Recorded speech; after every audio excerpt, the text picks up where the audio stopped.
Hi all. ഇന്നത്തെ വീഡിയോയിൽ professional ethics എന്ന് പറയുന്ന നമ്മുടെ സബ്ജക്റ്റുമായി ബന്ധപ്പെട്ടിട്ടുള്ള എക്സാം പോയിൻ്റ് ഓഫ് വ്യൂവിൽ നമ്മൾ ശ്രദ്ധിക്കേണ്ട ചില കാര്യങ്ങളാണ് ഇന്നത്തെ വീഡിയോയിൽ ഡിസ്കസ് ചെയ്യുന്നത്. എക്സാം പോയിൻ്റ് ഓഫ് വ്യൂവിൽ ഡിസ്കഷൻ എന്നുകൊണ്ട് ഉദ്ദേശിക്കുന്നത് ഒരു റിവിഷൻ അല്ല, മറിച്ച് ശ്രദ്ധിക്കപ്പെടേണ്ട ചില ഏരിയാസ് ആണ് ഇന്നത്തെ വീഡിയോയിൽ നമ്മൾ ഡിസ്കസ് ചെയ്യുന്നത്. So I welcome all to my channel.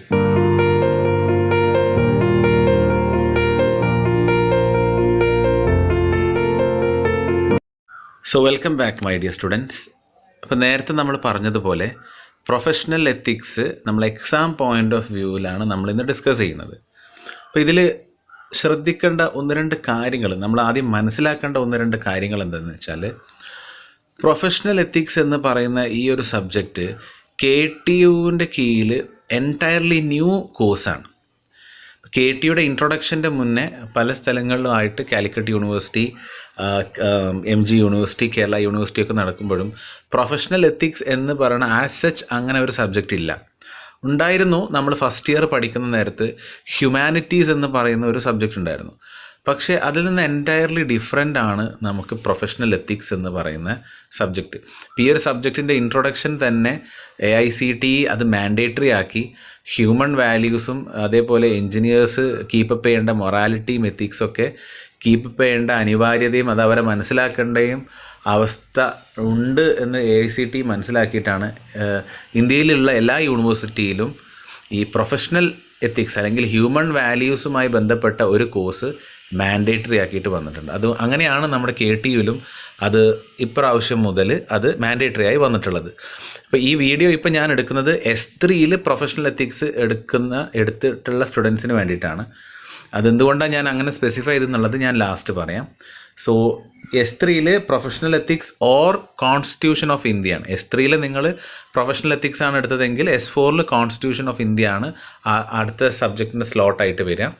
ഓറൽസ് the vice versa. ഇപ്രാവശ്യം കോൺസ്റ്റിറ്റ്യൂഷൻ ഓഫ് ഇന്ത്യ എടുത്തവർക്ക് S4ൽ പ്രൊഫഷണൽ എത്തിക്സ് സബ്ജക്റ്റ് ആയിരിക്കും ഹാൻഡിൽ ചെയ്യുക. സോ നമ്മൾ നേരിടുന്ന ഒരു വലിയ ബുദ്ധിമുട്ട് ഒന്നാമത്തത് ന്യൂ കോഴ്സാണ്.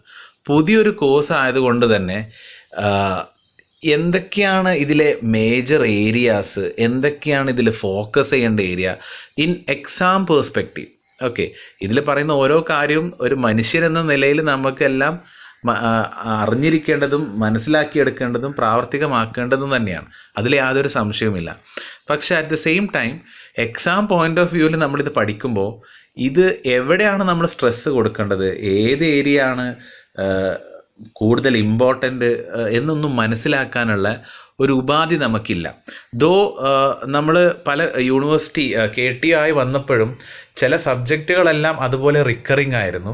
ഇനി റിക്കറിങ് അല്ലെങ്കിൽ കൂടെ ചില സബ്ജക്ട്സുകളുടെ സ്കീം മാറിക്കഴിഞ്ഞാൽ തന്നെ നമുക്കറിയാൻ പറ്റും അതിൻ്റെ മെയിൻ ഏരിയാസ് മുന്നത്തെ സ്കീമിൽ ചോദിച്ചത് എന്തായിരുന്നു, അല്ലെങ്കിൽ ഇതുമായി റിലേറ്റ് ചെയ്ത സബ്ജക്റ്റിലെ ഏരിയാസ്, മെയിൻ ഏരിയാസ് ഏതൊക്കെയായിരുന്നു എന്നൊക്കെ നമുക്ക് നോക്കി മനസ്സിലാക്കിയെടുക്കാൻ പറ്റും. പക്ഷേ പ്രൊഫഷണൽ എത്തിക്സ് എന്ന് പറയുന്നത് എൻറ്റയർലി പുതിയ സബ്ജക്റ്റ് ആയതുകൊണ്ട് തന്നെ നമുക്ക് അതിനുള്ള യാതൊരു സ്കോപ്പുമില്ല. അതുപോലെ നമ്മൾ ഫേസ് ചെയ്യുന്ന രണ്ടാമത്തെ ഒരു ഇഷ്യൂ ആണ് no previous university question papers. Previous university question papers എന്ന് പറഞ്ഞാൽ ഏതൊരു സബ്ജക്റ്റും, എത്ര ടൈറ്റായ സബ്ജക്റ്റും നമുക്ക് കോൺഫിഡൻസ് കിട്ടുന്നത് പ്രീവിയസ് യൂണിവേഴ്സിറ്റി ക്വസ്റ്റ്യൻ പേപ്പേഴ്സ് ഒന്ന് ഗോ ത്രൂ ചെയ്യുമ്പോഴാണ്. ഏതൊരു ടൈറ്റ് സബ്ജക്റ്റും നിങ്ങൾ അതിൻ്റെ മുന്നേ നടന്ന ഒരു 2-3 യൂണിവേഴ്സിറ്റി ക്വസ്റ്റ്യൻ പേപ്പർ നിങ്ങൾക്ക് സോൾവ് ചെയ്യാൻ കഴിയുന്നുണ്ടെങ്കിൽ ഡെഫിനറ്റ്ലി നിങ്ങൾക്ക് ആ സബ്ജക്റ്റ് നന്നായിട്ട് അറിയാൻ പറ്റും, അല്ലെങ്കിൽ ആ വരുന്ന എക്സാമിന് നിങ്ങൾക്ക് നന്നായിട്ട് സ്കോർ ചെയ്യാനും ഹെൽപ്പ് ചെയ്യും. അങ്ങനെ ഒരു പ്രീവിയസ് ക്വസ്റ്റ്യൻ പേപ്പർ ഉണ്ടെങ്കിൽ ഓരോ മൊഡ്യൂളിലെ മേജർ ഏരിയാസ് ഏതൊക്കെയാണ്, അല്ലെങ്കിൽ റിപ്പീറ്റഡ് ആയിട്ട് വന്നിട്ടുള്ള ക്വസ്റ്റ്യൻസ് ഏതൊക്കെയാണ്, എന്തിനാണ് സ്ട്രെസ്സ് കൊടുക്കേണ്ടത് എന്നുള്ള കാര്യങ്ങളൊക്കെ നമുക്ക് ഐഡൻറ്റിഫൈ ചെയ്യാൻ പറ്റും. ഓക്കെ, ഈവൻ നേരത്തെ ഞാൻ പറഞ്ഞ പോലെ സ്കീം മാറി വന്ന സബ്ജക്റ്റ് ആണെങ്കിലും, ചില പോർഷൻസ് ഒഴിവാക്കി വന്ന് സിലബസ് മാറ്റി വന്നതാണെങ്കിലും, ഇനി ഒരു ടെക്നിക്കൽ പേപ്പർ പുതിയതായിട്ട് ഇറക്കിയതാണെങ്കിലും അത് ഏതൊക്കെ ഏരിയകളാണ് മെയിൻ ഇമ്പോർട്ടൻ്റ് എന്നുള്ളത് നമുക്ക് മനസ്സിലാക്കിയെടുക്കാൻ പറ്റും.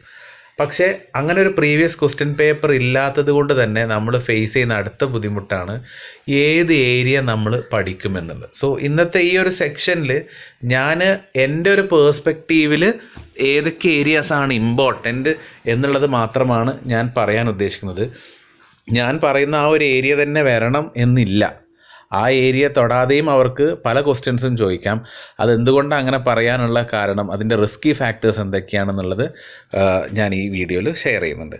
സോ നമുക്ക് ആദ്യം സിലബസ് ത്രൂ ഔട്ട് ഒന്ന് പോവാം. ഓരോ 5 മൊഡ്യൂൾസിലെയും ഓരോ ടോപ്പിക്സുകൾ ഞാൻ ഇവിടെ കാണിച്ചിട്ടുണ്ട്. മൊഡ്യൂൾ 1 നമുക്ക് പഠിക്കേണ്ടത് ഇത്രയും ടോപ്പിക്സാണ് നമുക്ക് മൊഡ്യൂൾ 1 പഠിക്കേണ്ടത്. കമ്പയർ ചെയ്ത് നോക്കുമ്പോൾ, നിങ്ങൾ സിലബസിൽ നോക്കുമ്പോൾ മൊഡ്യൂൾ 1ഉം മൊഡ്യൂൾ 2ലാണ് ടോപ്പിക്കിൻ്റെ എണ്ണം കൂടുതൽ.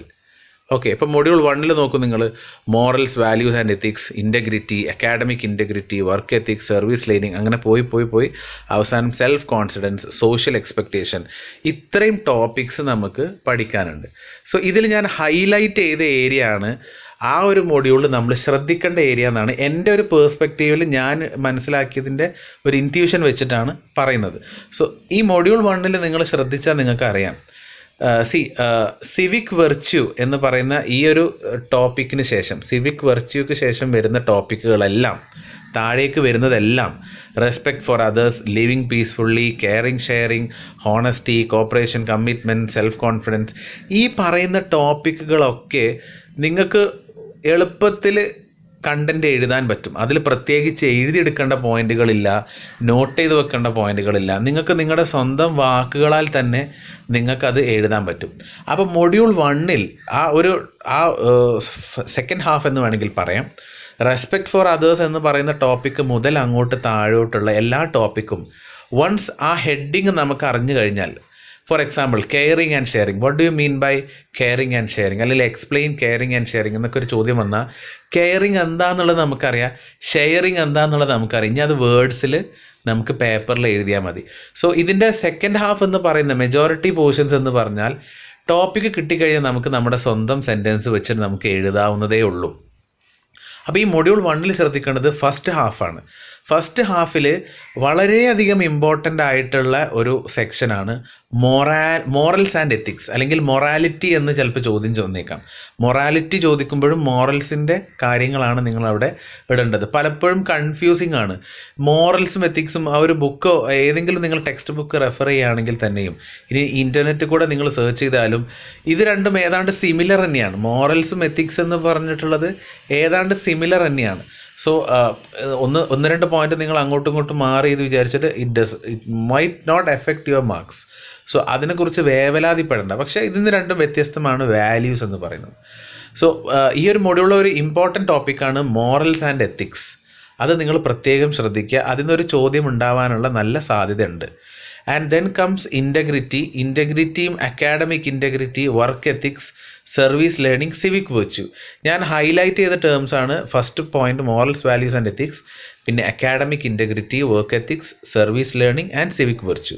സോ ഈ ഒരു ടോപ്പിക്കുകൾ നിങ്ങൾ തറവാക്കിയിട്ട് കാര്യങ്ങൾ മനസ്സിലാക്കുക. കാരണം സിവിക് വെർച്യൂ എന്ന് പറയുമ്പോഴേക്ക് എന്താണ് അതുകൊണ്ട് ഉദ്ദേശിക്കുന്നത്, അതിലടങ്ങിയിട്ടുള്ള ചില പോയിൻറ്റ്സുകളുണ്ട്. അത് കൃത്യമായിട്ട് നിങ്ങൾക്ക് റീകോൾ ചെയ്ത് എടുക്കാൻ കഴിയണം, എന്നാലേ അതിൻ്റെ മാർക്ക് കിട്ടുള്ളൂ. അതേപോലെ സർവീസ് ലേണിംഗ് എന്താണ്, അത് ചിലപ്പോൾ ആ ടേമൊന്നും ചിലപ്പോൾ നമുക്ക് മനസ്സിലാവണമെന്നില്ല. ഈവൻ ദോ ഇറ്റ്സ് ക്ലിയർ, പക്ഷെ ആ ഒരു ഏരിയ ചിലപ്പോൾ മറ്റുള്ളതിനായിട്ട് കമ്പയർ ചെയ്യുമ്പോൾ, താഴെയുള്ള പോർഷനായിട്ട് കമ്പയർ ചെയ്യുമ്പോൾ അത് നമ്മളൊന്ന് ശ്രദ്ധിക്കേണ്ട ഏരിയയാണ്. സോ മൊഡ്യൂൾ 1 എന്ന് പറഞ്ഞാൽ ആക്ച്വലി നിങ്ങൾ മെനക്കെട്ട് കുറച്ച് ശ്രദ്ധിച്ച് പഠിക്കേണ്ട ഏരിയയാണ്. ഫസ്റ്റ് ഹാഫ് മാത്രമേ ഉള്ളൂ. ബാക്കിയുള്ള ഒരു പാർട്ട് നിങ്ങൾ ഒരു പ്രാവശ്യം ഒന്ന് ജസ്റ്റ് വായിച്ച് നോക്കിയാൽ മതി. കാരണം അത് വായിച്ച് നോക്കാൻ പറയുന്നത്, ഒന്ന് വായിച്ച് കഴിഞ്ഞാലേ അതിൻ്റെ താഴെ എഴുതേണ്ട പോയിൻറ്റ്സ് എന്തൊക്കെയാണെന്നുള്ളത് ഒരു ചെറിയ ഐഡിയ നമുക്ക് കിട്ടുള്ളൂ. സോ ആസ് ഫോർ മീ, ഞാൻ കണക്ക് കൂട്ടുകയാണെങ്കിൽ മൊഡ്യൂൾ 1 എന്ന് പറയുന്നത് നിങ്ങൾക്ക് ഒരു ദിവസത്തിൻ്റെ പകുതി മതി, half day for studying. In the sense ഒരു പഠിച്ചു കഴിഞ്ഞിട്ട് നിങ്ങൾക്ക് റിവൈസ് ചെയ്യാനാണെങ്കിൽ അത്രയും വേണ്ട, ഏതാനും മണിക്കൂറുകൾ മതി മൊഡ്യൂൾ 1 റിവൈസ് ചെയ്യാൻ തന്നെ. പഠിക്കുകയാണെങ്കിൽ തന്നെ it will take only maximum half a day, not more than that. So these are the main areas from module 1. Then comes module 2. Module 2 ഇതേപോലെ ഒരുപാട് ടോപ്പിക്സ് ഉണ്ട്. അതിൽ എനിക്ക് ഫീൽ ചെയ്ത ചില ഇമ്പോർട്ടൻ്റ് ഏരിയാസാണ് ഞാൻ ഹൈലൈറ്റ് ചെയ്ത് വെച്ചിട്ടുള്ളത്. അതിൽ ഒരുപാട് ടോപ്പിക്സ് ഉണ്ട്. ഇപ്പോൾ ഞാൻ പറയുകയാണെങ്കിൽ ഇങ്ങനൊരു ചോദ്യം വന്നൂടെ എന്നൊരാൾക്ക് ചോദിക്കാം, like what are the different types of enquiries. 3 type of enquiries ഉണ്ട്, അത് ഏതൊക്കെയാണ് എന്നൊരു ചോദ്യം വന്നൂടെ വെച്ചാൽ ചോദിക്കാൻ സാധ്യത ഉണ്ട്.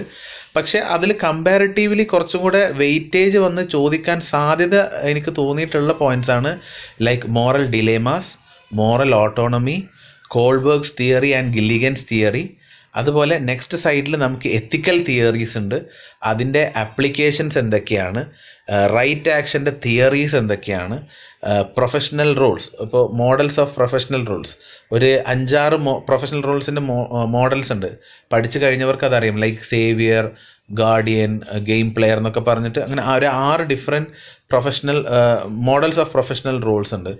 അപ്പോൾ അതൊക്കെ കുറച്ച് ഒരു എസ്സേ ടൈപ്പ് ചോദിക്കാൻ പോയിന്റുകളായിട്ട് ഇടാൻ പറ്റുന്ന ചില ടോപ്പിക്കുകളാണ്. അപ്പോൾ ഈ ഒരു ടോപ്പിക്സ് പ്രത്യേകം ശ്രദ്ധിക്കുക. അതിൽ ശ്രദ്ധിക്കേണ്ടത് എത്തിക്കൽ തിയറീസ് ഉണ്ട്, എത്തിക്കൽ തിയറീസിൻ്റെ ആപ്ലിക്കേഷൻസ്, അതേപോലെ കോൾബർഗും ഗില്ലിഗൻസ് തിയറിയും, ഇതൊക്കെ നിങ്ങൾ നോട്ട് ചെയ്ത് വെക്കുക.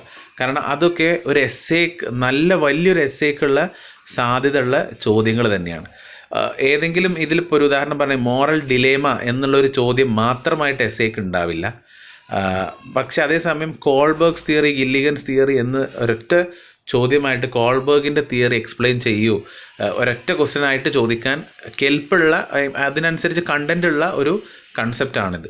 So these are the areas from module 2 which you should look on. ഞാൻ വീണ്ടും മറ്റേ ഒരു കാര്യം കൂടെ പറയുന്നു. ഞാൻ ഹൈലൈറ്റ് ചെയ്യാത്ത ഭാഗത്ത് നിന്ന് ചോദ്യം നിങ്ങൾ നോക്കണ്ട എന്നല്ല, അതിൽ നിന്ന് ചോദ്യത്തിനുള്ള ചാൻസ് ഇല്ല എന്നല്ല, പക്ഷെ കമ്പാരിറ്റീവ്ലി കൂടുതൽ സാധ്യത, ചോദ്യത്തിനുള്ള സാധ്യതകൾ ഈ പറഞ്ഞ ഏരിയാസാണ്. Coming to module 3. മൊഡ്യൂൾ 3ൽ ഞാൻ പ്രത്യേകിച്ച് ഏതെങ്കിലും ഒരു ഹെഡിങ് മാത്രം ഹൈലൈറ്റ് ചെയ്തിട്ടില്ല. അതിനുള്ള കാരണം എന്താ വെച്ചാൽ മൊഡ്യൂൾ 3ലെ ഹെഡിങ്സ് വളരെ കുറവാണ്, കുറച്ച് കാര്യങ്ങൾ മാത്രമേ പഠിക്കാനുള്ളൂ. അതുകൊണ്ട് തന്നെ അതിലെല്ലാതും നിങ്ങൾ ഇമ്പോർട്ടൻ്റ് ആയിട്ട് പഠിക്കണം. ഇപ്പോൾ എൻജിനീയറിംഗ് ആസ് എക്സ്പെരിമെൻറ്റേഷൻ, അല്ലെങ്കിൽ engineers as responsible experimenters. So ഈ രണ്ടാമത്തെ ടോപ്പിക് എന്നൊക്കെ വേണമെങ്കിൽ അവർക്ക് എസ്സേ ചോദിക്കാം. Explain engineers as responsible experimenters എന്ന് പറഞ്ഞിട്ട് അതിന് വേണമെങ്കിൽ നിങ്ങൾക്ക് എസ്സേ ചോദിക്കാം. കോഡ് ഓഫ് എത്തിക്സ് എന്ന എസ്സേ ചോദിക്കാം. പ്ലാഗ്യാരിസം എന്താണെന്നും പ്ലാഗ്യാരിസത്തിൻ്റെ ഡിഫറെൻറ്റ് ടൈപ്സിനെ എക്സ്പ്ലെയിൻ ചെയ്യാനും ഒരു എസ്സേ ചോദിക്കാം. അപ്പോൾ ഈ മൊഡ്യൂൾ 3 കുറച്ച് ടോപ്പിക്സേ ഉള്ളൂ, പക്ഷേ എല്ലാം നല്ല ഇമ്പോർട്ടൻ്റ് ആയിട്ടുള്ള ടോപ്പിക്സ് തന്നെയാണ്, എല്ലാത്തിലും കണ്ടൻ്റ് ഉള്ളതാണ്. മൊഡ്യൂൾ 2 കുറച്ചധികം സമയമെടുക്കും. ഇപ്പോൾ മൊഡ്യൂൾ 2 നിങ്ങളിത് പഠിച്ച് ഈ ടോപ്പിക്സ് ഫുള്ള് പഠിച്ചു തീരാൻ മേ ബി 1 ഡേ പഠിച്ചെടുക്കാനാണ് ഞാനീ പറയുന്നത്, റിവിഷൻ അല്ല. നിങ്ങൾ ഫ്രഷ് ആയിട്ട് പഠിക്കുകയാണെങ്കിൽ പഠിച്ചെടുക്കാൻ ചിലപ്പോൾ ഒരു 1 ഡേ, അത് മാക്സിമം ആണ്, 1 ഡേ എടുക്കും. നിങ്ങളത് വളരെ ശ്രദ്ധയോടെ ഇരിക്കുകയാണെങ്കിൽ 1 ഡേൻ്റെ ആവശ്യമില്ല. പക്ഷേ കണ്ടൻസ് കുറച്ച് അധികം ഉണ്ട്, അതുകൊണ്ട് 1 ഡേ എടുക്കും. മൊഡ്യൂൾ 2 പഠിക്കേണ്ട ടൈമിൻ്റെ അത്ര പോലും മൊഡ്യൂൾ 3 പഠിക്കാൻ എടുക്കില്ല, കാരണം അതിൽ ടോപ്പിക്സ് എണ്ണം കുറവാണ്. മാത്രമല്ല അത്ര കൺഫ്യൂസിങ്ങോ അങ്ങനെ കൃത്യമായിട്ട് ഓർത്ത് വെക്കേണ്ട പോയിൻറ്റ്സോ അല്ല, ജനറലായിട്ട് വരുന്ന പോയിൻറ്റുകളാണ്. കോഡ്സ് ഓഫ് എത്തിക്സ് മാത്രം ചിലത് ശ്രദ്ധിക്കാനുണ്ട്. അതേപോലെ പ്ലാഗ്യാരിസത്തിൻ്റെ ടൈപ്സ് എന്തൊക്കെയാണെന്നുള്ളത് നമ്മൾ അറിഞ്ഞിരിക്കണം. ഇതിൽ ഏറ്റവും ശ്രദ്ധിക്കേണ്ട 2 കാര്യങ്ങൾ, 2 അല്ല, ഒരു കാര്യമെന്ന് പറയുന്നത് ലാസ്റ്റിൽ വന്നിട്ടുള്ള 2 കേസസാണ്. ചാലഞ്ചർ കേസ് സ്റ്റഡിയും ആൻഡ് ഭോപ്പാൽ ഗ്യാസ് ട്രാജഡി. ഇത് 2 സിനാരിയോസിനെ കുറിച്ച് നമ്മളോട് പഠിക്കാനാണ് പറഞ്ഞിട്ടുള്ളത്, അല്ലെങ്കിൽ അതിനെക്കുറിച്ച് നമ്മൾ വായിച്ച് മനസ്സിലാക്കുക എന്നുള്ളതാണ്. അപ്പോൾ ബുക്സുകളിൽ റെഫർ ചെയ്ത് കഴിഞ്ഞാൽ നിങ്ങൾക്ക് ചാലഞ്ചർ കേസിൻ്റെ ഇഷ്യൂ, ചാലഞ്ചർ ഡിസാസ്റ്റർ എന്താണെന്ന് നിങ്ങൾക്ക് കാര്യങ്ങളൊക്കെ മനസ്സിലാക്കാൻ പറ്റും. ഒരു കഥ പോലെ വായിച്ച് എടുത്തു കഴിഞ്ഞാൽ അത് ഒരു ഇൻട്രസ്റ്റിംഗ് ആയിട്ട് നിങ്ങൾക്ക് ഫീൽ ചെയ്യും. അതേപോലെ ഭോപ്പാൽ ഗ്യാസ് ട്രാജഡി, നമ്മുടെ നാട്ടിൽ നടന്നൊരു കേസ്, അതിനെക്കുറിച്ച് നമ്മൾ അവെയർ ആയിരിക്കണം. നമ്മൾ അവെയറിനപ്പുറം ഇവിടെ ഉദ്ദേശം അതിനെക്കുറിച്ചുള്ള ചോദ്യങ്ങൾ ചോദിച്ചാൽ നമ്മളതിന് ആൻസർ ചെയ്യാൻ കഴിയണമെന്ന്. അപ്പോൾ ഈ 2 ടോപ്പിക് ഇങ്ങനെ തന്നുകൊണ്ട് ഇതിനെക്കുറിച്ച് പലതും ചോദിക്കാം. Like they can ask what is the after effect, what were the after effects of Bhopal gas tragedy, അല്ലെങ്കിൽ what made led to the Challenger disaster, അല്ലെങ്കിൽ അതുമായി ബന്ധപ്പെട്ട് ചലഞ്ചർ കേസ് സ്റ്റഡിയും അല്ലെങ്കിൽ ഭോപ്പാൽ ഗ്യാസ് ട്രാജഡിയുമായിട്ട് അതിൻ്റെ എന്തൊക്കെ അതിനെ നയിച്ചു, എന്തൊക്കെയാണ് അതിനുള്ള കാരണങ്ങൾ, അത് നടന്നതിന് ശേഷം എന്തൊക്കെ പ്രശ്നങ്ങളാണ് ഉണ്ടായത് എന്ന് എന്ത് വേണമെങ്കിലും ചോദിക്കാം. അപ്പോൾ ഇതിൽ ഏറ്റവും ഞാൻ സ്യൂട്ടബിളായിട്ട് എനിക്ക് ഫീൽ ചെയ്തൊരു കാര്യം, നിങ്ങൾ ചലഞ്ചർ ഇഷ്യൂ എന്താണെന്നും അല്ലെങ്കിൽ ഭോപ്പാൽ ഗ്യാസ് ട്രാജഡി എന്താണെന്നും രണ്ടും നിങ്ങൾക്ക് അറിയില്ല എങ്കിൽ നല്ലൊരു യൂട്യൂബിൽ ഒരുപാട് വീഡിയോസ് അവൈലബിൾ ആണ്. നല്ല ഏതെങ്കിലും ഒരു എക്സ്പ്ലനേഷൻ ഉള്ള വീഡിയോ നിങ്ങൾ കണ്ട് ആദ്യം കാര്യം മനസ്സിലാക്കി കഴിഞ്ഞാൽ അവിടെ ഇതിൻ്റെ ആവശ്യം തീർന്നു. അത് കണ്ട് പറയാമെന്ന് പറയുമ്പോൾ ജസ്റ്റ് അതിൻ്റെ ഒരു സീക്വൻസ് പറഞ്ഞിട്ട് പോകുന്ന രീതിയിലല്ലാണ്ട് ടെക്നിക്കൽ സൈഡിലും കൂടെ എക്സ്പ്ലനേഷൻ കിട്ടുന്ന ഏതെങ്കിലും വീഡിയോസ്, ഒരുപാട് നല്ല വീഡിയോസ് യൂട്യൂബിൽ അവൈലബിൾ ആണ്, അത് നിങ്ങൾക്ക് കാണാം. അതല്ല എങ്കിൽ എന്ത് ചെയ്യാം, സ്റ്റാൻഡേർഡ് ആയിട്ടുള്ള ടെക്സ്റ്റ് ബുക്ക് ഉണ്ട്, ആ ടെക്സ്റ്റ് ബുക്കുകൾ ഏതെങ്കിലും നിങ്ങൾ റെഫർ ചെയ്തിട്ട് പഠിച്ചാലും മതി. സോ ഹെഡിങ് വൈസ് ഓരോന്നും നിങ്ങൾക്ക് അതിൽ കണ്ടൻസ് ഉണ്ടാവും.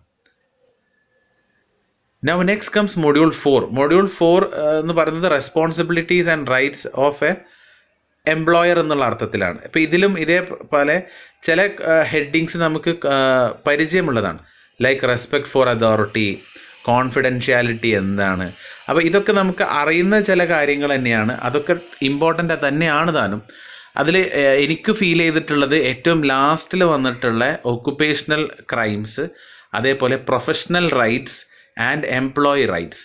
ഇതിന്ന് എസ്സേക്ക് പാർട്ടിനുള്ള ചോദ്യത്തിനുള്ള നല്ല സാധ്യത ഉണ്ട്. കാരണം as an engineer professional rights എന്താണെന്ന് നമ്മൾ അറിയണം, എംപ്ലോയിയുടെ റൈറ്റ്സ് എന്താണെന്ന് അറിയണം. അപ്പോൾ അത് അറിഞ്ഞിരിക്കേണ്ടത് ബാധ്യതയാണ് ആസ് ആൻ എൻജിനീയർ. സോ അതിന്ന് ചോദ്യങ്ങൾ ചോദിക്കാനുള്ള സാധ്യത വളരെയധികം കൂടുതലാണ്. ഞാൻ നേരത്തെ പറഞ്ഞ പോലെ മുകളിലത്തെ ഭാഗത്ത് ചോദ്യം ചോദിക്കില്ല എന്നല്ല, ഞാൻ ഈ ഒരു 3 പോയിൻറ്റ്സ് നിങ്ങൾ ഒരിക്കലും മിസ് ചെയ്യരുത്, പഠിക്കാൻ ഒരിക്കലും മിസ് ചെയ്യരുത് എന്ന അർത്ഥത്തിൽ വേണം നിങ്ങൾ എടുക്കാൻ. And in module 5 global ethical issue, it's A very important module. എല്ലാ ടോപ്പിക്സും അവർക്ക് വേണമെങ്കിൽ എന്ത് ചെയ്യാം, എസ് ആയിട്ട് ചോദിക്കാം. മൾട്ടിനാഷണൽ കോർപ്പറേഷൻ എന്ന് പറയുന്ന ഒരൊറ്റ ടോപ്പിക്ക് വെച്ചിട്ട് അവർക്ക് വേണമെങ്കിൽ എന്ത് ചെയ്യാം, എസ് ടോപ്പിക്ക് ചോദിക്കാം. അതുപോലെ environmental ethics, business ethics and computer ethics, ഇത് 3ഉം കൂടെ കമ്പൈൻ ചെയ്തിട്ട് അവർക്കൊരു എസ് ക്വസ്റ്റ്യൻസ് ചോദിക്കാം. അതേപോലെ എൻജിനീയർ ആസ് എക്സ്പേർട്ട് വിറ്റ്നസ്, ഒരു വിറ്റ്നസ് ആവുകയും ഒരു അഡ്വൈസർ ആവുകയും തമ്മിൽ ചെറിയൊരു വേരിയേഷൻ ഉണ്ട്, അതിനെക്കുറിച്ചൊരു എക്സ്പ്ലനേഷൻ ചോദിക്കാം. അപ്പോൾ ഇത് രണ്ടിൻ്റെയും കോമ്പിനേഷനായിട്ട് പല ചോദ്യങ്ങളിലും സാധ്യതയുണ്ട്. ഒരു മോറൽ ലീഡർഷിപ്പിനെ കുറിച്ച് ഒക്കെ ചോദ്യങ്ങൾ ചോദിക്കാൻ സാധ്യതയുണ്ട്. സോ മൊഡ്യൂൾ 5 സ്കിപ്പ് ചെയ്യാൻ പറ്റുന്ന ടോപ്പിക്കുകളല്ല, എല്ലാം ഇമ്പോർട്ടൻ്റ് ആണ്. എന്താ അവർ ചോദിക്കും എന്നുള്ളത് നമുക്കറിയില്ല. സോ ഇത്രയും കാര്യങ്ങളാണ് മൊഡ്യൂൾ 1 to 5. സോ പ്രത്യേകം ശ്രദ്ധിക്കേണ്ടത് മൊഡ്യൂൾ 1, 2, 3, 4 and 5 ഞാൻ ഹൈലൈറ്റ് ചെയ്തിട്ടുള്ളത് നിങ്ങൾ ഒരിക്കലും മിസ് ചെയ്യാൻ പാടില്ലാത്ത ടോപ്പിക്സ് എന്ന അർത്ഥത്തിലാണ്, അല്ലാതെ അത് മാത്രം പഠിച്ചാൽ മതി എന്ന രീതിയിലല്ല. അതിൽ മൊഡ്യൂൾ 3 ഞാൻ ഒന്നും ഹൈലൈറ്റ് ചെയ്തില്ല, ബിക്കോസ് എല്ലാം പഠിക്കേണ്ട അവസ്ഥയാണ് മൊഡ്യൂൾ 3 ആൻഡ് മൊഡ്യൂൾ 4 ഒരിക്കലും മിസ് ചെയ്യാൻ പാടില്ലാത്തതാണ് താഴത്തുള്ള ടോപ്പിക്സ്. ആൻഡ് മൊഡ്യൂൾ 5 എൻറ്റയർലി എവിടുന്നും ചോദിക്കാനുള്ള സാധ്യതയുണ്ട്. ആൻഡ് ഇനി നിങ്ങൾ മനസ്സിലാക്കേണ്ടത് എക്സാമിൻ്റെ പാറ്റേൺ എങ്ങനെയാണെന്നുള്ളതാണ്. 2 പാർട്സ് ആയിട്ടാണ്, part A and part B. Part A 30 മാർക്കിനും പാർട്ട് ബി 70 മാർക്കിനും. പാർട്ട് എയിൽ ശ്രദ്ധിക്കേണ്ട ഒരു കാര്യം, പാർട്ട് എ എന്ന് പറയുന്നത് ഏറ്റവും റിസ്കി ഫാക്ടർ വരുന്ന പാർട്ടാണ്. പാർട്ട് എ ഏറ്റവും റിസ്കി വരുന്ന പാർട്ടാണ്. എന്തുകൊണ്ടാണ് റിസ്കിനെസ് എന്നുള്ളത് ഞാൻ പറയാം. പാർട്ട് എയിൽ 10 ചോദ്യങ്ങളാണ് ഉണ്ടാവുക. 10 ചോദ്യങ്ങളിൽ 3 മാർക്ക് വെച്ചിട്ടായിരിക്കും. അപ്പോൾ സിലബസ് പ്രകാരം അവർ പറയുന്നത് ഓരോ മൊഡ്യൂളിൽ നിന്നും 2 ചോദ്യങ്ങൾ. അപ്പോൾ 5 മൊഡ്യൂളിൽ നിന്ന് 2 ചോദ്യങ്ങൾ വെച്ച് വരുമ്പോൾ 10 ചോദ്യങ്ങൾ കിട്ടും. ആ ഓരോ ചോദ്യത്തിനും 3 മാർക്കാകുമ്പോൾ ഇറ്റ്സ് 30 മാർക്സ്. ഇവിടെ വേറെ ഓപ്ഷൻസ് ഒന്നും ഉണ്ടാവില്ല. അതായത് 10 ചോദ്യങ്ങളിൽ നിന്ന് ഏതെങ്കിലും 7 എണ്ണോ 8 എണ്ണോ എഴുതുക, ആ ഒരു ടൈപ്പിലല്ല. 10 ചോദ്യങ്ങൾ തന്നിട്ടുണ്ടെങ്കിൽ ആ 10ഉം മാൻഡേറ്ററിലി നമ്മൾ ആൻസർ ചെയ്യണം. പാർട്ട് ബി എന്ന് പറയുന്നത് ഓരോ മോഡ്യൂളിൽ നിന്നും 2 ക്വസ്റ്റ്യൻസ് ഉണ്ടാവും. ആ 2 ക്വസ്റ്റ്യനിൽ ഏതെങ്കിലും ഒരു ക്വസ്റ്റ്യനാണ് നമ്മൾ എഴുതേണ്ടത്. ആ ഒരു ക്വസ്റ്റ്യൻ്റെ മാർക്ക് 14 മാർക്കാണ്, 14 മാർക്സ്. സോ അങ്ങനെ 5 മൊഡ്യൂളിൽ നിന്ന് 14 മാർക്കിൻ്റെ 5 ചോദ്യങ്ങൾ എഴുതിയാൽ ഇറ്റ് ഈസ് 70 മാർക്സ്. അതിൽ പ്രത്യേകം ശ്രദ്ധിക്കാനുള്ളത്, ഈ 14 മാർക്ക് എന്ന് പറയുന്നത് ഒരൊറ്റ ക്വസ്റ്റ്യൻ ചോദിക്കാം 14 മാർക്കിൻ്റെ, അല്ലെങ്കിൽ ആ ഒരൊറ്റ ക്വസ്റ്റ്യൻ തന്നെ സബ് ഡിവിഷൻസ് ആയിട്ട് ചോദിക്കാം. സബ് ഡിവിഷൻസ് 2 എണ്ണം മാത്രമേ മാക്സിമം പാടുള്ളൂ എന്നും സിലബസിൽ പറഞ്ഞിട്ടുണ്ട്. പ്രത്യേകം ശ്രദ്ധിക്കേണ്ട മറ്റൊരു കാര്യം, KTU ആയതുകൊണ്ട് തന്നെ ഈ ഒരു പാറ്റേണിൽ നിന്ന് മാറിക്കൊണ്ടും ചിലപ്പോൾ ചോദ്യങ്ങൾ ചോദിക്കാം. അതായത് ലൈക്ക് പാർട്ട് എയിൽ 10 8 എഴുതിയാൽ മതി എന്ന രീതിയിലല്ല. ഇപ്പോൾ സബ് പാർട്ട് 2 എണ്ണേ പാടുള്ളൂ എന്ന് പറഞ്ഞിട്ട് ചിലപ്പോൾ എക്സാമിൽ നിങ്ങൾക്ക് 3 സബ് പാർട്ട് എക്സ്പെക്റ്റ് ചെയ്യാം. കാരണം പലപ്പോഴും ഈ സിലബസിൽ പ്രിസ്ക്രൈബ് ചെയ്ത രീതിയിലല്ലാതെയും ചിലപ്പോൾ ക്വസ്റ്റ്യൻസ് വന്നിട്ടുണ്ട്. അപ്പോൾ ഈ ഐഡിയ നിങ്ങൾ മനസ്സിലാക്കി വെക്കേണ്ടത്, പ്രത്യേകം ശ്രദ്ധിക്കേണ്ടത്, പാർട്ട് എ എന്ന് പറയുന്നത് റിയലി റിസ്കി ഫാക്ടറാണ്. കാരണം എന്തുകൊണ്ടാണെന്ന് വെച്ചാൽ 10 ചോദ്യങ്ങളാണ് ചോദിക്കുക, ഒരു മൊഡ്യൂളിൽ നിന്ന് 2 ചോദ്യം. ഇപ്പോൾ നിങ്ങൾ നോക്കിയേ, മൊഡ്യൂൾ 5 ഇത്രയും ടോപ്പിക്സ് ഉണ്ട്. ഇത്രയും ടോപ്പിക്സിന് 2 ചോദ്യങ്ങൾ ചോദിക്കുക പറഞ്ഞാൽ ചോദ്യം ഇടുന്ന ആൾക്ക് ഇഷ്ടമുള്ളിടത്ത് ചോദ്യം ഇടാം. ഇവിടെ എത്ര പ്രീവിയസ് ക്വസ്റ്റ്യൻ പേപ്പർ ഉണ്ടെങ്കിൽ പോലും നമുക്ക് പാർട്ട് എയിലെ ക്വസ്റ്റ്യൻസ് നമുക്ക് ഇൻറ്റ്യൂഷൻ വെച്ചിട്ട് നമുക്ക് എടുത്തു കൊണ്ടുവരാൻ കഴിയില്ല. കാരണം 2 ചോദ്യങ്ങൾ ഓരോ മൊഡ്യൂളിൽ നിന്ന് പറഞ്ഞാൽ ഇത്രയും ടോപ്പിക്സ് ഒരു മൊഡ്യൂളിൽ ഉണ്ടാകുമ്പോൾ അതിൽ നിന്ന് കേവലം 2 ചോദ്യങ്ങൾ എടുത്താൽ മതി ഒരു മൊഡ്യൂൾ എന്ന് പറയുമ്പോൾ അയാൾക്ക് എന്തും ചോദിക്കാം. ഇപ്പോൾ മൊഡ്യൂൾ 1 നിന്നുള്ള ഒരു ചോദ്യം വർക്ക് എത്തിക്സിനെ കുറിച്ചിട്ട് ഒരു ചോദ്യവും പിന്നെ കറേജിനെ കുറിച്ചിട്ടാവാം, അല്ലെങ്കിൽ മോറൽസിനെ കുറിച്ചിട്ടും സിവിക് വിർച്യൂവിനെ കുറിച്ചാവാം, അല്ലെങ്കിൽ സർവീസ് ലേണിങ്ങും എംപതിനെ കുറിച്ചിട്ടാവാം. സോ ഡിഫറെൻറ്റ് പോസിബിലിറ്റീസ് അത്. അതുകൊണ്ടാണ് പാർട്ട് എ എന്ന് പറയുന്നത് റിസ്കി എന്ന് പറഞ്ഞത്. റിസ്കി എന്ന് പറയാനുള്ള കാരണം ചിലപ്പോൾ നിങ്ങൾ ഏതെങ്കിലും ഒരു മൊഡ്യൂളിൽ ചില പോർഷൻസ് ഒഴിവാക്കിയിട്ടുണ്ടെങ്കിൽ ചിലപ്പോൾ ആ ചോദ്യം കറക്റ്റ് വരും. അവിടെ റിസ്കി എന്ന് പറയാനുള്ള മറ്റൊരു കാര്യം എന്താ വെച്ചാൽ നമുക്ക് പിന്നെ വേറൊരു ഓപ്ഷനും ഇല്ല. ഓപ്ഷൻസ് ഉണ്ടായിരുന്നെങ്കിൽ നമ്മൾ പഠിക്കാത്ത പാർട്ട് ഒഴിവാക്കി മറ്റേ ചോദ്യം നോക്കാം. പക്ഷെ ഇവിടെ ആ ഓപ്ഷൻ ഇല്ല. അതുകൊണ്ട് തന്നെ പാർട്ട് എ എന്ന് പറയുന്നത് റിസ്ക്കിയാണ്. നിങ്ങൾ ഏതെങ്കിലും പോർഷൻ സ്കിപ്പ് ചെയ്ത് കഴിഞ്ഞാൽ അതൊരു പക്ഷേ ഇവിടെ പാർട്ട് എയിൽ നിങ്ങളെ ബാധിച്ചേക്കാം. ബട്ട് മെജോറിറ്റി പറയുന്ന പോയിന്റുകളും നമുക്ക് അടിച്ചെഴുതാവുന്ന കാര്യങ്ങളേ ഉള്ളൂ. ഓക്കെ, പാർട്ട് ബി എങ്ങനെയാണ്? ഈ പാർട്ട് എ പാർട്ട് ബി എന്നുള്ളത് നമുക്ക് KT ഓൾറെഡി ഒരു മോഡൽ ക്വസ്റ്റ്യൻ പേപ്പർ തന്നിട്ടുണ്ട്. അപ്പോൾ ആ മോഡൽ ക്വസ്റ്റ്യൻ പേപ്പറിലേക്ക് നമുക്ക് ലാസ്റ്റിൽ നമുക്ക് അതും കൂടെ നോക്കിയിട്ട് നമുക്ക് വീഡിയോ വൈൻഡപ്പ് ചെയ്യാം. KT തന്ന മോഡൽ ക്വസ്റ്റ്യൻ പേപ്പറാണിത്. അതിൽ പാർട്ട് എ ആണ് ഈ കാണുന്നത്. സോ നേരത്തെ സിലബസിൽ പറഞ്ഞ പോലെ തന്നെ 10 ചോദ്യങ്ങളുണ്ട്. ആ 10 ചോദ്യങ്ങളിലും answer all questions, each question carries 3 marks എന്നാണ് തന്നിട്ടുള്ളത്. സോ 30 മാർക്കാണ് ഇതിൽ നിന്നുള്ളത്. ഇപ്പോൾ നിങ്ങൾ നോക്കൂ, ഇതിലിപ്പോൾ ഫസ്റ്റിൽ വന്ന ചോദ്യം, ക്വസ്റ്റ്യൻ നമ്പർ 1 and 2 എന്ന് പറയുന്നത് മൊഡ്യൂൾ 1 നിന്നുള്ള ചോദ്യമാണ്. ആ മൊഡ്യൂൾ 1 തന്നെ ഫസ്റ്റ് ക്വസ്റ്റ്യൻ തന്നെ അവർ 2 ഇട്ടിട്ടുണ്ട്, എംപതി ആൻഡ് ഹോണസ്റ്റി. ഓക്കെ, പിന്നെ മാത്രം രണ്ടാമത്തെ ചോദ്യത്തിൽ മോറൽസ്, വാല്യൂസ് ആൻഡ് എത്തിക്സ്. എന്താണ് മോറൽസ് എന്ന് പറഞ്ഞൊരു ചോദ്യമല്ല. ആ ചോദ്യത്തിൽ മോറൽസും വാല്യൂസും എത്തിക്സും അങ്ങനെ 3 കൂടെ ആയിട്ടാണ് വന്നിട്ടുള്ളത്. സോ അതേപോലെ തന്നെ നിങ്ങൾക്ക് കാണാം ഓരോ മൊഡ്യൂളിൽ നിന്ന് 2 ചോദ്യങ്ങളായിട്ടാണ് വന്നിട്ടുള്ളത്. ഇതിൽ ആൻസർ ചെയ്യുമ്പോൾ ശ്രദ്ധിക്കേണ്ടത് എന്താ വെച്ചാൽ പാർട്ട് എയിൽ നിങ്ങൾ കൂടുതൽ സമയം ചിലവഴിക്കരുത്. 30 മാർക്കിൻ്റെ കേസ് ആണെങ്കിലും ഇതിൽ നിങ്ങൾ മാർക്കിനനുസരിച്ചിട്ടാണ് ആൻസർ ചെയ്യേണ്ടത്. ഇപ്പോൾ ഉദാഹരണം പറയണേ, രണ്ടാമത്തെ ക്വസ്റ്റ്യൻ നിങ്ങൾ നോക്കുക, briefly explain about morals, values and ethics. അപ്പോൾ മോറൽസിനെ കുറിച്ചിട്ട് ഒരു 2 സെൻറ്റൻസ്, വാല്യൂസിനെ കുറിച്ചിട്ട് ഒരു 2 സെൻറ്റൻസ്, എത്തിക്സിനെ കുറിച്ച് ഒരു 2 സെൻറ്റൻസ്, അത് മതി. അപ്പോൾ അവിടെ 3 മാർക്ക് എന്ന് പറഞ്ഞാൽ മോറൽസിനെ കുറിച്ച് എഴുതിയാൽ 1 മാർക്ക് കിട്ടും, വാല്യൂസിനെ കുറിച്ച് എഴുതിയാൽ 1 മാർക്ക് കിട്ടും, എത്തിക്സിനെ കുറിച്ച് എഴുതിയാൽ 1 മാർക്ക് കിട്ടും. That's it. ഓക്കെ, ഇനി അതേപോലെ തന്നെ ചില ടേംസുകൾ നിങ്ങൾ ശ്രദ്ധിക്കുക. ഇപ്പോൾ ക്വസ്റ്റ്യൻ നമ്പർ 4th നിങ്ങൾ നോക്കുക, list out the models of professional roles. അപ്പോൾ models of professional roles list out ചെയ്യാനാണ് അവർ പറഞ്ഞത്. അതിനെക്കുറിച്ച് എക്സ്പ്ലനേഷൻ ഒന്നും ചോദിച്ചിട്ടില്ല. ലിസ്റ്റ് ഔട്ട് ചെയ്യുക എന്ന് പറഞ്ഞാൽ നമ്പർ ഇടുക, 1, 2, 3, 4 ഇതൊക്കെയാണ് മോഡൽസ് എന്ന് പറഞ്ഞത്. First one it's saviour, second one bureaucratic servant, third one game player. അങ്ങനെ നമ്പർ ഇട്ടിട്ട് ലിസ്റ്റ് ചെയ്ത് ഇടുക. അത് മാത്രമേ ഇതിൽ ചോദിച്ചിട്ടുള്ളൂ. ഒരു സേഫ്റ്റിക്ക് വേണമെങ്കിൽ എന്ത് ചെയ്യാം, ഓരോ പോയിൻ്റിനൊപ്പം ഒരൊറ്റ ലൈന് മാത്രം എഴുതിയിടുക. കൂടുതൽ നമ്മൾ എക്സ്പ്ലെയിൻ ചെയ്യാൻ നിൽക്കണ്ട. കാരണം അതിനുള്ള മാർക്കേ അതിലുള്ളൂ. നിങ്ങൾ ലിസ്റ്റ് ഔട്ട് ചെയ്താൽ 6 പ്രൊഫഷണൽ മോഡൽസ് ഉണ്ട്, റോൾസ് ഉണ്ട്. ആ 6 എഴുതിയാൽ നിങ്ങൾക്ക് 3 മാർക്ക് കിട്ടി. നിങ്ങൾ 4 എഴുതുന്നതെങ്കിൽ നിങ്ങൾക്ക് 2 മാർക്ക് കിട്ടും. അപ്പോൾ ഒന്ന് മാർക്ക് തറോ ആക്കാൻ വേണ്ടിയിട്ട് ആ ഒരു ഹെഡിങ്ങിൻ്റെ ഒപ്പം ഒരൊറ്റ സെൻറ്റൻസ് മാത്രം കൂടെ ചേർത്ത് എഴുതിയാൽ that will be more than enough. Okay, ഇനി ഒരു 8ാമത്തെ ക്വസ്റ്റ്യനിൽ റീകോൾ കോൺഫിഡൻഷ്യാലിറ്റി. അതിലുദ്ദേശിക്കുന്നത് കോൺഫിഡൻഷ്യാലിറ്റി എന്ന് പറഞ്ഞാൽ എന്താണ് എന്നൊരൊറ്റ കാര്യം മാത്രം എഴുതിയാൽ മതി. കോൺഫിഡൻഷ്യാലിറ്റീൻ്റെ അഡ്വാൻറ്റേജ്, ഡിസഡ്വാൻറ്റേജ്, അതിൻ്റെ ആവശ്യകത, അങ്ങനത്തെ കാര്യങ്ങളൊന്നും അതിൽ എഴുതണ്ട. എന്താണ് confidentiality? They are asking you to recall the definition. Like standard ആയിട്ടൊരു ലോനെ പോലെ ഡെഫിനിഷൻ ഇല്ല, പക്ഷെ കോൺഫിഡൻഷ്യാലിറ്റി എന്താണ് എന്നത് നിങ്ങളതിൽ എഴുതുകയാണ് അതിൽ വേണ്ടത്, റീകോൾ കോൺഫിഡൻഷ്യാലിറ്റി. സോ അവിടെ വേണമെങ്കിൽ ഒരു കോൺഫിഡൻഷ്യാലിറ്റി എന്താണെന്നും ഒരു എക്സാമ്പിളായിട്ട് 1-2 സെൻറ്റൻസിൽ തീർക്കാവുന്ന രീതിയിൽ ഒരു ചെറിയൊരു സിനാരിയോയും കൂടെ നിങ്ങൾക്ക് എന്ത് ചെയ്യാം, എഴുതാം. അതേപോലെ തന്നെ 10ാമത്തെ നോക്കുക, name any 3 professional societies and their role relevant to engineers. അപ്പോൾ ഇവിടെ 3 മാർക്കിന് പ്രൊഫഷണൽ സൊസൈറ്റീസിനെ ഐഡൻറ്റിഫൈ ചെയ്യുക. ഇതൊന്നും ഈ പറയുന്ന പ്രൊഫഷണൽ സൊസൈറ്റീസ് പഠിക്കുക എന്നുള്ളതൊന്നും സിലബസിലില്ല. ഇതൊക്കെ നിങ്ങളുടെ ഒരു ആപ്ലിക്കേഷൻ ലെവൽ, ബ്ലൂംസ് ടാക്സോണമി എന്നൊക്കെ പറയും, ബ്ലൂംസ് ലെവൽ 3ലും 4ലൊക്കെ വരുന്ന ഒരു ആപ്ലിക്കേഷൻ ലെവലിൽ ഉള്ളൊരു ചോദ്യമാണ്. അതായത് നിങ്ങൾക്ക് പൊതുബോധം എത്രത്തോളം ഉണ്ടെന്ന് മനസ്സിലാക്കി എടുക്കാനും കൂടെ പറ്റുന്നതാണ്. സോ 3 പ്രൊഫഷണൽ സൊസൈറ്റീസ് എന്ന് പറയുമ്പോൾ ഓരോ ബ്രാഞ്ചസിലും ഓരോന്നുണ്ട്. ഇപ്പോൾ മെക്കാനിക്കൽ ബേസ്ഡ് ആകുമ്പോൾ ASME ഉണ്ട്, SAE ഉണ്ട്, ISME ഉണ്ട്. അപ്പോൾ ഇതേപോലെ ഞാൻ മെക്കാനിക്കൽ ബാക്ക്ഗ്രൗണ്ട് ആയതുകൊണ്ടാണ് ഞാൻ മെക്കാനിക്കൽ പറഞ്ഞത്. ഇതുപോലെ ഇലക്ട്രോണിക്സിൻ്റെ ബാക്ക്ഗ്രൗണ്ടിൽ, സിവിൽ ബാക്ക്ഗ്രൗണ്ടിൽ, കമ്പ്യൂട്ടർ സയൻസിൻ്റെ ബാക്ക്ഗ്രൗണ്ടിൽ, ഫയർ ആൻഡ് സേഫ്റ്റി, ഓരോ ബ്രാഞ്ചിനും ബാക്ക്ഗ്രൗണ്ടിലായിട്ട് അവർ റിലേറ്റ് ചെയ്ത പ്രൊഫഷണൽ സൊസൈറ്റീസ് ഉണ്ട്.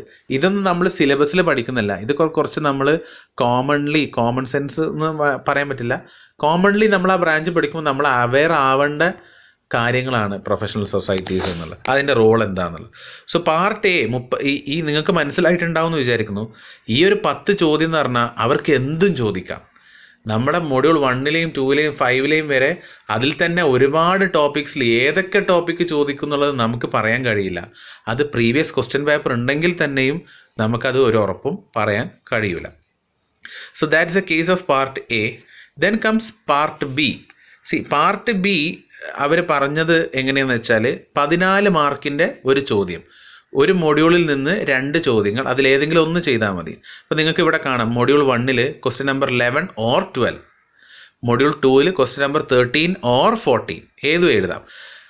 മാക്സിമം 2 സബ് ഡിവിഷൻസേ പാടുള്ളൂ എന്ന് പറഞ്ഞു. ഇതിൽ തന്ന എല്ലാ ചോദ്യത്തിലും സബ് ഡിവിഷൻസ് ഉണ്ട് താനും. മാത്രമല്ല നിങ്ങൾ മൊഡ്യൂൾ 3ഉം 4ഉം 5ൻ്റെയും ക്വസ്റ്റ്യൻസ് നോക്കിയാൽ നിങ്ങൾക്ക് കാണാം എല്ലാ ക്വസ്റ്റ്യൻസിലും അവർ സബ് ക്വസ്റ്റ്യൻസ് തന്നിട്ടുണ്ട്. മോഡൽ ക്വസ്റ്റ്യൻ പേപ്പറിൽ ഒരൊറ്റ ചോദ്യവും ആ ഒരൊറ്റ ചോദ്യത്തിന് 14 മാർക്കും എന്ന രീതിയിൽ വന്നിട്ടില്ല. ക്ലിയർ ആണല്ലോ? സോ ഇവിടെ നമ്മൾ മനസ്സിലാക്കേണ്ട കാര്യം, നിങ്ങളുടെ എക്സാമിനും നിങ്ങൾ പ്രതീക്ഷിക്കേണ്ട ഒരു കാര്യം എന്താണെന്ന് വെച്ചാൽ, ഇങ്ങനെ തന്നെ ആയിരിക്കും നിങ്ങളുടെ എക്സാമിന് വരിക. എല്ലാ ക്വസ്റ്റ്യൻസും 14 മാർക്കിൻ്റെ എല്ലാ ചോദ്യവും സബ് ക്വസ്റ്റ്യൻസ് എന്തായാലും ഉണ്ടാവും. ആ സബ് ക്വസ്റ്റ്യൻസിൻ്റെ മാർക്ക് ചിലപ്പോൾ വേരി ചെയ്യും. ഓക്കെ, മാർക്ക് ചിലപ്പോൾ വേരി ചെയ്യുമെന്ന് പറയാനുള്ള കാരണം ഇവിടെ തന്നെ നിങ്ങൾക്ക് കാണാൻ പറ്റും. ഇപ്പോൾ 8 + 6 14 മാർക്സ് ഉണ്ട്. അതേപോലെ 8 + 6 14 മാർക്സ് ഉണ്ട്, 10 + 4 14 മാർക്സ് ഉണ്ട്. സോ ഇങ്ങനെയൊക്കെ ഇനി വേണമെങ്കിൽ നിങ്ങൾക്ക് ചിലപ്പോൾ 7 + 7 14 മാർക്സ് എന്ന തോതിലും വന്നേക്കാം. സോ ഇവിടെ 10 + 4 എന്ന് പറയുമ്പോൾ ഫസ്റ്റ് ക്വസ്റ്റ്യന് 10 മാർക്സ്, രണ്ടാമത്തെ ക്വസ്റ്റ്യന് 4 മാർക്സ്. 8 + 6ഉം അതേപോലെ തന്നെ സീക്വൻസിൽ വരും. അപ്പോൾ ഇവിടെ ഒരൊറ്റ ചോദ്യം 14 മാർക്സിന് എന്ന് വേണമെങ്കിൽ ചോദിച്ചൂടെ എന്ന് വെച്ചാൽ അങ്ങനെയും ചോദിക്കാം. പക്ഷെ മോഡൽ ക്വസ്റ്റ്യൻസിൽ ഒറ്റ ചോദ്യം പോലും അങ്ങനെ കാണാത്തത് കൊണ്ട് നിങ്ങളും എക്സ്പെക്റ്റ് ചെയ്യേണ്ടത് ഇത്രയും ടോപ്പിക്സുകൾ ചോദിക്കാം. ഇപ്പോൾ നോക്കൂ, നിങ്ങൾ മൊഡ്യൂൾ 1 മാത്രം നിങ്ങൾ എടുക്കുകയാണെങ്കിൽ ആ മൊഡ്യൂൾ 1ൽ നിന്ന് മാത്രം എന്തൊക്കെ ടോപ്പിക്സ് ചോദിച്ചു? Classify the relationship between ethical values and law. അപ്പോൾ എത്തിക്കൽ വാല്യൂസ്, ലോ എന്താണെന്നും എത്തിക്കൽ വാല്യൂസ് എന്താണെന്നും ആ 2 കാര്യങ്ങൾ ചോദിച്ചു. കെയറിങ് എന്താണ്, ഷെയറിങ് എന്താണ്, അടുത്ത 2 comprehensive review about integrity and respect for others, അടുത്ത 2 കോപ്പറേഷൻ ആൻഡ് കമ്മിറ്റ്മെൻറ്റ് 7, 8, അങ്ങനെ 8 ചോദ്യങ്ങൾ ഇവിടെ ചോദിച്ചിട്ടുണ്ട്. പാർട്ട് എയിൽ മൊഡ്യൂൾ 1ൽ നിന്ന് വീണ്ടും മോറൽ, എംപത്തി, ഹോണസ്റ്റി എന്ന് പറഞ്ഞ വേറൊരു ടോപ്പിക്കുമാണ് ചോദിച്ചിട്ടുള്ളത്. അതുകൊണ്ട് തന്നെ വൈഡ് സ്പ്രെഡായിട്ട് ടോപ്പിക്ക് കിടക്കുന്നതുകൊണ്ട് എവിടുന്നെങ്കിലുമൊക്കെ ചോദിക്കും. അതുകൊണ്ട് നിങ്ങൾ ഏതെങ്കിലും 1-2 പോയിൻ്റ് നിങ്ങൾ പഠിക്കാതെ സ്കിപ്പ് ചെയ്താലും നിങ്ങൾക്ക് അറിയുന്ന ഏതെങ്കിലും പാർട്ടിൽ നിന്ന് ചോദ്യം വരും. നിങ്ങൾ മെജോറിറ്റി പോർഷൻസ് നിങ്ങൾ പഠിച്ചിട്ടുണ്ടെങ്കിൽ നിങ്ങൾ അറിയുന്ന പോർഷൻസ് നിന്ന് എന്തായാലും ചോദ്യം വരും എന്നുള്ള കാര്യം ഉറപ്പാണ്. ഇതിൽ ശ്രദ്ധിക്കാനുള്ളത്, ഇപ്പം നമ്മൾ പറഞ്ഞ കോൾബർഗിൻ്റെ തിയറി കാര്യങ്ങളൊക്കെ ചോദിച്ചിട്ടുള്ളത് 10 മാർക്കിനാണ്. അത് വേണമെങ്കിൽ 14 മാർക്കിന് ഡയറക്റ്റ് നമ്മളോട് ചോദിക്കുകയും ചെയ്യാം. ഇപ്പോൾ ചിലതൊക്കെ നമ്മുടെ അവയർനെസ്സിന് അനുസരിച്ചുള്ള ചോദ്യമാണെന്ന് ഞാൻ പറഞ്ഞില്ലേ, അതിനൊരു ഉദാഹരണമാണ് ചെർണോബൈൽ ഇൻസിഡൻറ്റിനെ കുറിച്ചിട്ടാണ് മൊഡ്യൂൾ 3ൽ നമ്മളോട് എക്സ്പ്ലെയിൻ ചെയ്യാൻ പറഞ്ഞിട്ടുള്ളത്. അതേസമയം മൊഡ്യൂൾ 3ൽ ചെർണോബൈൽ ഇൻസിഡൻറ്റ് എന്ന് പറഞ്ഞിട്ടുള്ള ഒരു ടോപ്പിക്കൊന്നും അതിൽ പറഞ്ഞിട്ടില്ല. അതിൽ പ്രത്യേകം എടുത്തു പറഞ്ഞിട്ടുള്ളത് ചലഞ്ചറും ഭോപ്പാൽ ഗ്യാസ് ട്രാജഡിയാണ്. സോ അവിടെ ശ്രദ്ധിക്കേണ്ടത്, ഒരു പൊതുബോധം നമുക്ക് മനസ്സിലാവണം എന്തൊക്കെയാണ് നടന്നിട്ടുള്ള കാര്യങ്ങൾ, കേസുകളെന്ന്. അപ്പോൾ ഈ ഒരു ടോപ്പിക്ക് നമ്മുടെ മോഡൽ ക്വസ്റ്റ്യൻ പേപ്പറിൽ കണ്ടതുകൊണ്ട് തന്നെ ചെർണോബൈൽ ഇൻസിഡൻറ്റ് എന്താണെന്നുള്ളതും കൂടെ നിങ്ങളൊന്ന് അവെയർ ആയിരിക്കുന്നത് നന്നായിരിക്കും. സോ ഫൈനലി പറയാനുള്ളത് എന്താ വെച്ചാൽ എല്ലാ ടോപ്പിക്സും പ്രൊഫഷണൽ എത്തിക്സ് ആയതുകൊണ്ട് തന്നെ ഇതിലൊരു ചോദ്യം എന്ന് പറയുന്നത് നമുക്ക് ഔട്ട് ഓഫ് സിലബസ് എന്ന കാറ്റഗറിയിൽ പെടുത്താനുള്ള സാധ്യത വളരെ കുറവാണ്. അതുകൊണ്ട് എല്ലാവരും നന്നായിട്ട് അവെയർ ആവുക എല്ലാ ടോപ്പിക്സിനെ കുറിച്ചും. പിന്നെ ചോദ്യങ്ങൾ ചോദിച്ചു കഴിഞ്ഞാൽ നമ്മുടെ പഠിച്ച ടോപ്പിക്സുമായിട്ട് എങ്ങനെയെങ്കിലും അതിനെ റിലേറ്റ് ചെയ്ത് കൊണ്ടുവരാൻ നമുക്ക് കഴിയും. അങ്ങനത്തെ ചോദ്യം തന്നെയായിരിക്കും. സോ അത് കണ്ട് നിങ്ങൾ ബ്ലേഡായിട്ട് നിൽക്കരുത്. നമ്മൾ പഠിച്ച ടോപ്പിക്കുമായി ബന്ധപ്പെട്ട് എന്തെങ്കിലും ഒരു എക്സ്റ്റൻഷൻ ആയിരിക്കാം ചോദ്യത്തിൽ വരുന്നുള്ളത്. So that's all for this video. ഇനി നിങ്ങൾ ശ്രദ്ധിക്കേണ്ടത്, പ്രൊഫഷണൽ എത്തിക്സ് എന്ന് പറയുന്ന സബ്ജക്റ്റിൽ നിങ്ങൾ പഠിക്കുക എന്നുള്ളത് ഒരു കാര്യം, അതിൽ മാർക്ക് സ്കോർ ചെയ്യുക എന്നുള്ളത് എൻറ്റയർലി ഡിഫറെൻ്റ് കാര്യമാണ്. നന്നായി പഠിച്ച ഒരാൾക്ക് പ്രൊഫഷണൽ എത്തിക്സ് എന്നല്ല, ഏതൊരു മാനേജ്മെൻറ്റ് പേപ്പർ ആണെങ്കിലും മാർക്ക് സ്കോർ ചെയ്യുക എന്നുള്ളത് അതൊരു വേറൊരു പ്രൊസീജിയർ തന്നെ പോകണം. So how we can score marks in professional ethics, എങ്ങനെയാണ് അത് പെട്ടെന്ന് സ്കോർ ചെയ്യുക എന്നുള്ളത് I will be sharing it in the next video. പക്ഷേ ആ ഒരു പ്രൊസീജിയർ നിങ്ങൾ ചെയ്യണം. അതിന് പ്രത്യേക പ്രൊസീജിയർ കാര്യങ്ങളാണ്. അത് നിങ്ങൾ ചെയ്യണമെന്നുണ്ടെങ്കിൽ നിങ്ങൾക്ക് കാര്യങ്ങൾ അറിഞ്ഞിരിക്കണം. നിങ്ങൾ ടോപ്പിക്സ് നന്നായിട്ട് പഠിച്ചു കഴിഞ്ഞ ഒരു സ്റ്റുഡൻറ്റിന് മാത്രമേ മാർക്ക് കിട്ടുള്ളൂ. അത് ബേസിക്കാണ്. അതായത് ടോപ്പിക്കൊന്നും പഠിക്കാണ്ട് നേരെ കയറി മാർക്ക് കിട്ടില്ല.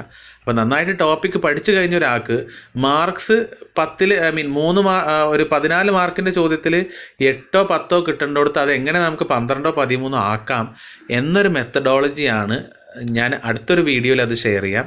സോ ആ വീഡിയോ കാണുമ്പോഴേക്ക് നിങ്ങൾ ശ്രദ്ധിക്കേണ്ടത്, നിങ്ങൾ കണ്ടൻറ് എന്തായാലും പഠിച്ചിരിക്കണം, എന്നാൽ മാത്രമേ അത് യൂസ്ഫുൾ ആയിരിക്കുള്ളൂ. So that's all for this video. Thank you all.